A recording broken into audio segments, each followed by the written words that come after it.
When I say I'm not a normal 18-year-old, it's a difficult one to articulate because there is no such thing as a normal 18-year-old. I don't think I've ever really met a Muslim female artist. It's not really an option. I'm quite stubborn. Like, if I want something, I'll go and get it. I don't really care, to be honest, how people look at me or categorise me. It's not something I subconsciously think of, but they probably just think I'm like some bold exoskeleton alien. Well, I'm really not sure. I've loved art since I was tiny, but I was always told that I wasn't good enough. I'm just as normal as everyone else. I just need the same opportunities. I definitely identify as a queer artist. A lot of the art scene is dominated by straight, privileged British males, and I think it's important to reference the politics of your identity, and for me it is anyway, and those are definitely issues that I bring into my work. Queerness in relation to London, or queerness in relation to gender, just being a queer, fabulous individual. I was making all this artwork about identity that I wanted to really track the root of my identity, especially being from Palestine, which is essentially kind of like a disappearing country. Well, it has disappeared. It's kind of sad to be from there, but people always told me that you should go visit it and see for yourself. And I had just like booked the tickets. I was like, yeah, I'll just rock up like this, blah, blah, blah, open arms. And then I just realized that that was actually quite problematic in occupation to turn up like fabulous. I always think within my artwork, I have this little slogan, which is like empowerment through embarrassment, because a lot of my films are performance-based. So I often take these characters out into reality and film kind of banal tasks or exaggerated everyday activities.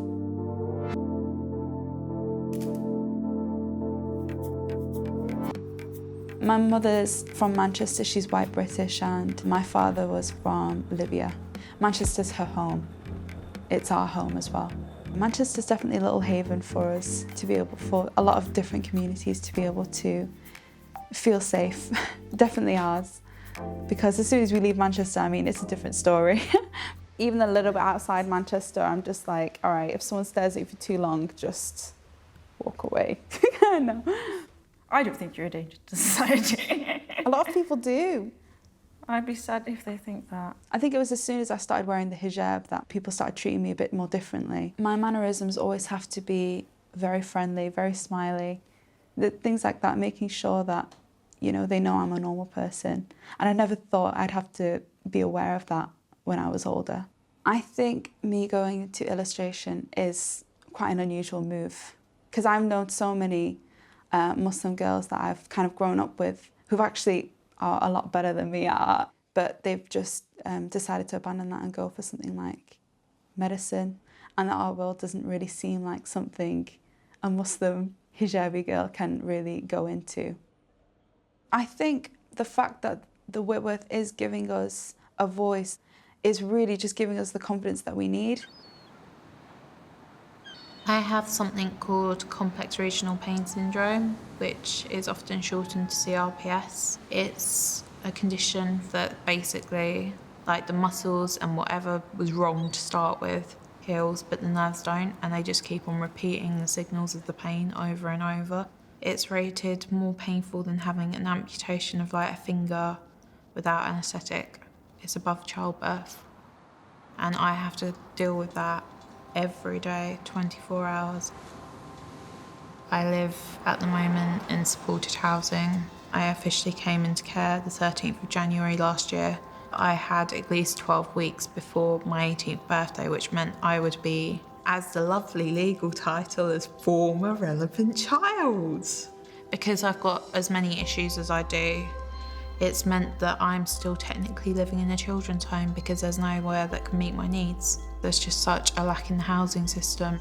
I want people to see me as a person, not like this load of post-it notes over my face that says, hello, funding opportunity. Because no, I'm not that. I have an interest in the arts, and sometimes, don't get me wrong, using the labels can be helpful, but not without my bloody permission, it's not. But I want to take the piss out of something again, and this time make an art piece. Taking the piss out of the fact that I don't fit into a particular box, and trying to fit me into a particular box can do a lot of damage.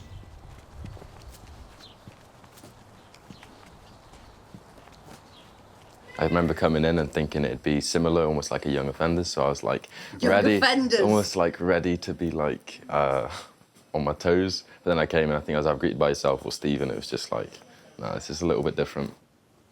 Many students come here in a mess, be it emotionally, behaviourally. They could have great anxieties for whatever reasons. They might have been bullied in school. They might have suffered some sort of a trauma. So my relationship with my grandfather was like not too much before he got sort of diagnosed with cancer. Obviously made his passing a lot harder, but you know, I'm very grateful for getting to know him a lot more. He epitomised what family kind of meant to me. I suppose he's my like real sort of like father figure. But it's fascinating to experience death for the first time, because that is very present in life. Like, it's the only fact of life, almost. Will was very, very quiet, very, very shy. His hair was like a curtain, and he would hide behind it. He wouldn't eat with anybody else. He'd be on his own the whole time. He was offered £10 to have his hair cut. So with that haircut and opening his face to the world, there was a new Will. And it slowly, very slowly, Will grew in confidence.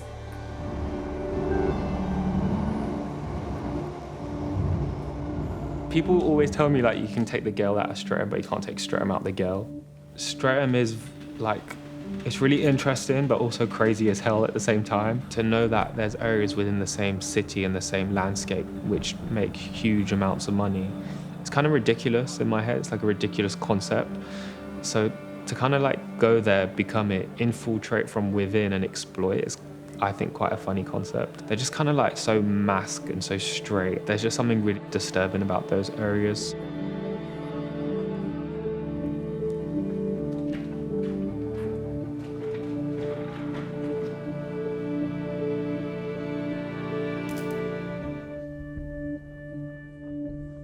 I met Rudy in my foundation year in college, and she was definitely a part of the Whitworth Young Contemporaries, and she really wanted me to get involved with it. That definitely gave me the confidence to go for what I really wanted to do, which was illustration, even though it did seem a bit more like a dream. But my mum was always like, when I was younger, she was like, your community is on your shoulders, so the way you act is how people are going to take away, what people are going to take away from it, from your whole community. It's not fair, Yeah. but it's the way things are. You heard what someone said to me on the bus. Yeah, that was... Do you remember? Yeah. I'm not going to say it. I don't really... Because it's a really bad word. Yeah.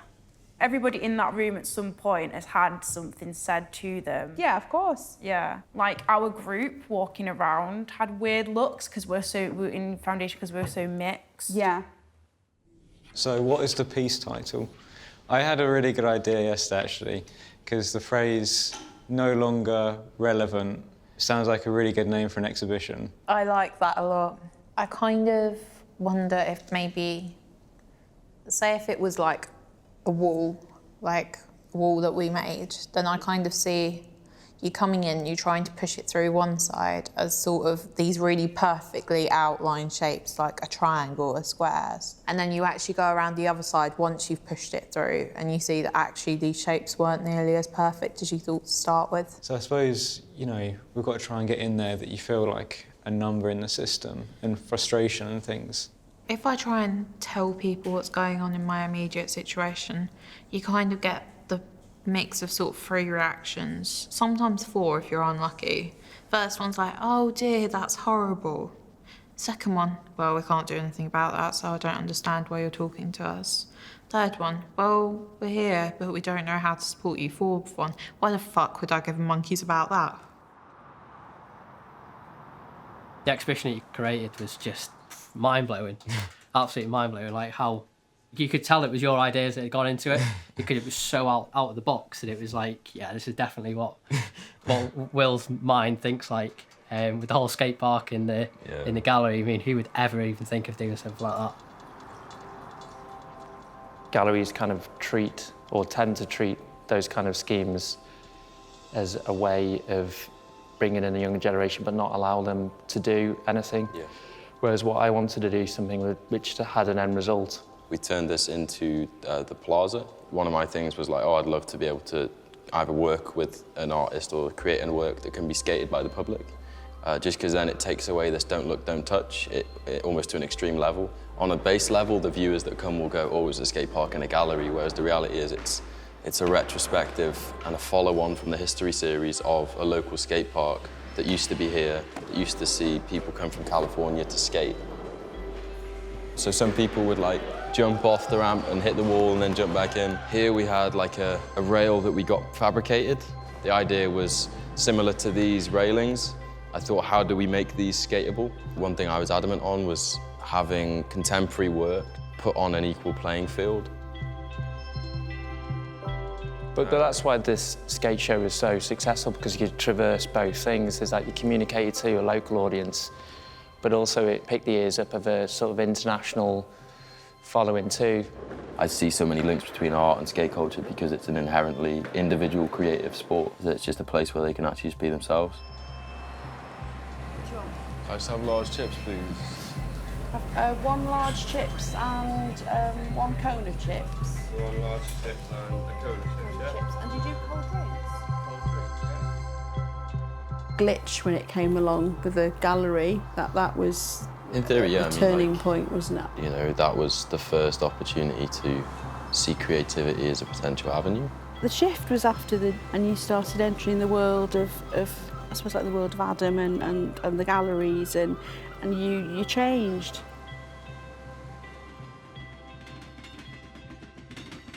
Well, I remember school was like, it was crap, don't you think? Didn't want to go to university. I thought it was stupid. I just thought it wasn't accessible to me. I just thought we wouldn't able to afford it.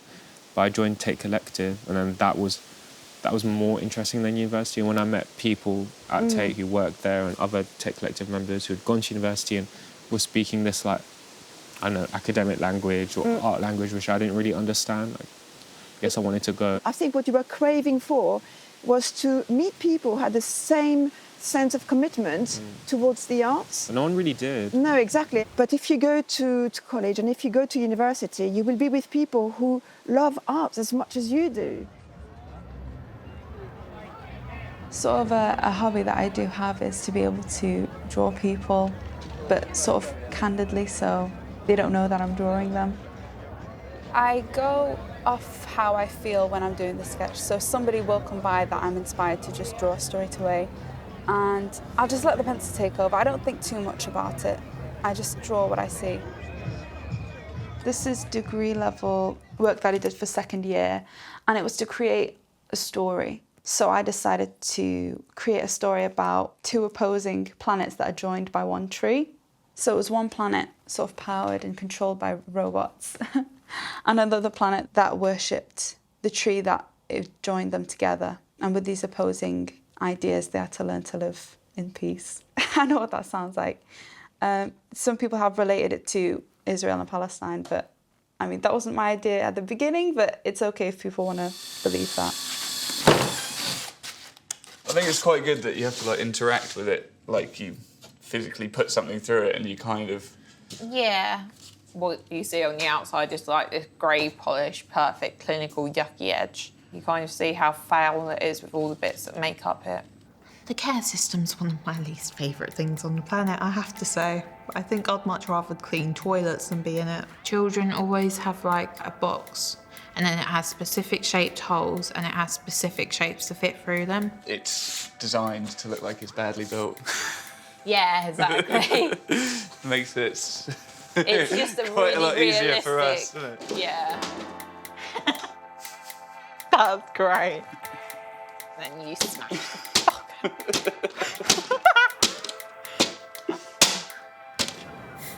What would you say like the next year or so is looking like? That's what scares me, I don't know. Yeah. It's like the thought of your 21st, Why is that such a thing? because I might not be here. Where would you be though? Do you know what I mean? Up there, hopefully. Hopefully. I'd already be down there.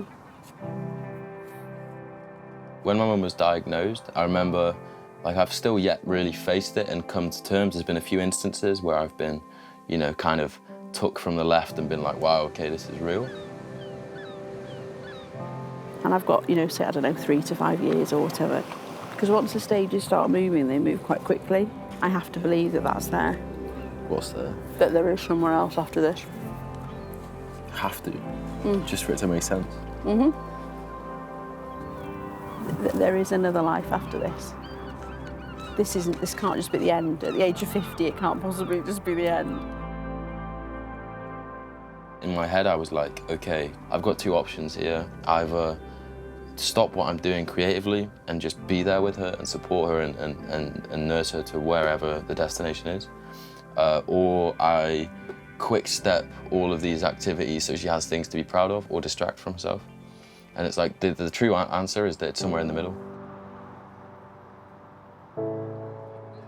I live in a family with 4 brothers and 3 sisters, and I'm the middle child. It's pretty insane to grow up in a house with so many other siblings. There's just so many different voices, so much happening. So my mum's always pushed us to be very opinionated and have our own individual opinions as well. I was awake during the time of the Manchester bombings when I actually saw it on the news, and it didn't even feel real at the time. It didn't feel like that was something that could happen in Manchester, even slightly. We found out about his name and his Libyan heritage. It was just a big, big letdown, to be honest. Even amongst all that cohesiveness and people respecting each other and people coming together, I think we all still felt it. When you went into work, you didn't feel apologetic, but you're just like, I know that people are going to be asking questions. Yeah. My brother-in-law was at the time one of the first responders to the Manchester attack, and he couldn't believe it either. I felt like I was really in the middle of it. Yeah, on one side I was dealing with the patient, do you know what I mean? Yeah. I was dealing with the patients and hearing all about that side when I was at work, and on the other side, you guys just being in complete shock. I think one thing that was really strong that the Libyan community came out and said was, this is not anything to do with our community. Yeah. It's got nothing to do with us, in the same way that any terrorist from any background does not represent your community. And just on the point when I'm in hospital is that there's thousands of Muslim doctors, there's probably loads of engineers, loads of people in dentistry, but I don't think there's enough influencing the newspapers or in art like Fatima's doing. That's what we need, I think, because then people will actually start influencing others. Yeah, exactly. Start seeing that, follow. what, Muslims are progressive, you're getting involved. If you love being told don't do that, you'll like it here. I moved because I felt there was no other option, I'd had it enough of here. This kind of environment creates keeping everything internal until an explosion. I'm really intrigued by things that shouldn't be possible, because I had the idea of the store. I moved to Shrewsbury in January of this year. The question a lot of people ask me is they always kind of tiptoe around it and then go, how did you pay for it? They're like, because you go to someone, I run a shop, they're like, oh, he's rich, he's got money. It's like, I probably earn a lot less than my friends. But basically finances was partial savings, really minimal, and then a loan through my mum's name. That's where my mum's always been supportive in what I do, so a lot of parents may not have done that because it's a risk. Someone said, oh, does he give you a discount? I went, no, I had to pay full price. Yeah. And then said, does he give himself a discount? And no, then Lizzie said, I can't afford his prices. Yeah, no one can. He knows everything that's in that store. If I go there and I sit there and I move something, he knows instantly that it's not just so. I went from no knowledge, no experience, to having to understand commercial leases back to front. The aspiration is not for it to be a retail place, it's to be a cultural destination.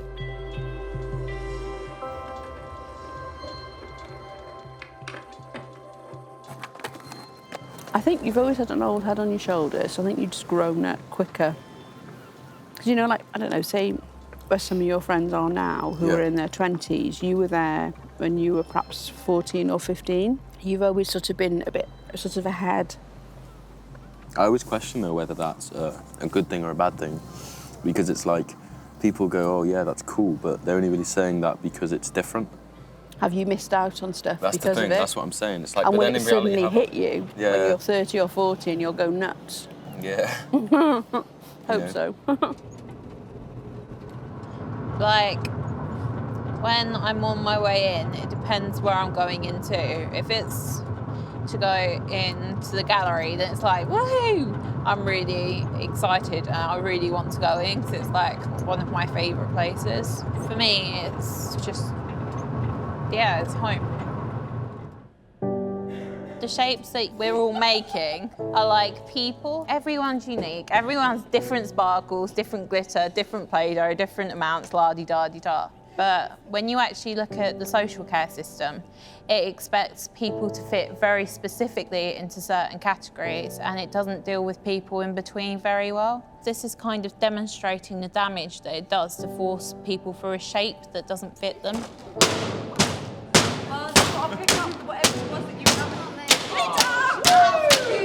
That's beautiful. I've got to put it in the box now. There you go. The piece, I think, has worked quite well, but it's also breaking rather quickly. Eventually it should break, but it shouldn't break as quickly as it has today because the system's not like that, unfortunately. The way I guess my mum has informed me as an adult, she would, when we were kids, she'd always like tell us to really go for what you believe in. And being a disabled woman herself, like coming from her, it was always more empowering just because she has more constraints. And I think that's always been transferred into my nature. It's been inherent in me to kind of go for what you really believe in. She definitely is like #1 role model in many ways. Curation is like a regular occurrence in my life now because of Tate. It's definitely taught me to think in different ways as well. I don't know, to be programming stuff in Tate when you're like a teenager, it's kind of like a bit of a dream come true, really. Tate Collective, a group of 15 to 25-year-olds, and we curate events like tonight. There's like no hierarchy, and feel free to say what you want to say, and we'll do questions at the end. So I just want to hand over to Finn now, who will introduce your panelists, and yeah, thank you for coming. In the arts a lot at the moment, like galleries are finally picking up on queer artists or artists of colour and stuff like that. So I feel like there is definitely a future for queer artists in general, and there should be. Like, it's definitely something that's breaking through at the moment and will continue to for like decades to come. I'd really like more Muslims to be involved with the art world, but I think we've got to meet halfway on either point. So it's got to be more accessible for Muslims to be able to come into galleries, and hopefully I'll be able to help that along. To be able to make artwork that people enjoyed and thought was amazing and got the same feelings as I get on a daily basis was just, I can't even describe it. The overall ambition for the store is basically turning downstairs into a gallery of sorts, where I curate but wouldn't you exhibitions. like to have that ready for the winter, so that there's somewhere for people to go in the winter? Yeah, and there's no reason really why it can't. The bench on the seafront has been a close companion through many a challenging time, but it's always there, it always will be there. You know, there's no judgment there, it's just let's just sit down, think about what we're doing. And it's the idea of fleeting moments, because they're the things that really matter in life, and that's the magic. Like that split moment of just authenticity and being in the moment is like, that's all life is, really.